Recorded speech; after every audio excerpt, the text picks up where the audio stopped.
പശ്ചിമേഷ്യയിൽ യുദ്ധം രൂക്ഷമായ സാഹചര്യത്തിൽ സുരക്ഷാ മുൻകരുതലിന്റെ ഭാഗമായി 9 രാജ്യങ്ങളുടെ വ്യോമപാതകൾ ഒഴിവാക്കാൻ ഇന്ത്യൻ വ്യോമയാന നിയന്ത്രണ ഏജൻസിയായ DGCA വിമാന കമ്പനികൾക്ക് നിർദ്ദേശം നൽകി.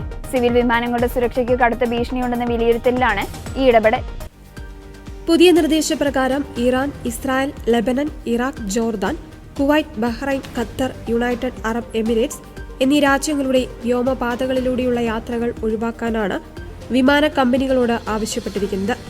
ഈ രാജ്യങ്ങളിലെ വിമാനത്താവളങ്ങളിലേക്കോ വ്യോമപാതകളിലൂടെയോ സർവീസ് നടത്തുന്ന കമ്പനികൾ കൃത്യമായ സുരക്ഷാ മുൻകരുതലുകളും ബദൽ പ്ലാനുകളും തയ്യാറാക്കണമെന്നും നിർദ്ദേശമുണ്ട്.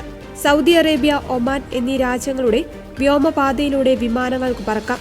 എന്നാൽ ഇതിനും DGCA പ്രത്യേക നിബന്ധനകൾ വെച്ചിട്ടുണ്ട്. ഈ രാജ്യങ്ങൾക്ക് മുകളിലൂടെ 32,000 അടിയിൽ താഴെ ഉയരത്തിൽ വിമാനങ്ങൾ പറക്കാൻ പാടില്ലെന്നാണ് കർശന നിർദ്ദേശം.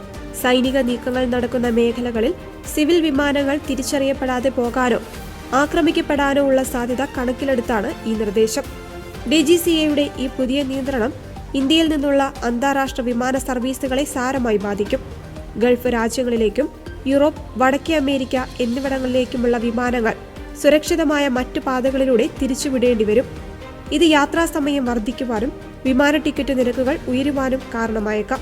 മാർച്ച് 28 വരെയാണ് നിലവിൽ ഈ നിർദ്ദേശത്തിന് കാലാവധി നൽകിയിരിക്കുന്നത്. സാഹചര്യം വിലയിരുത്തിയ ശേഷം ഇതിൽ മാറ്റം വരുത്തുമെന്നും DGCA അറിയിച്ചു.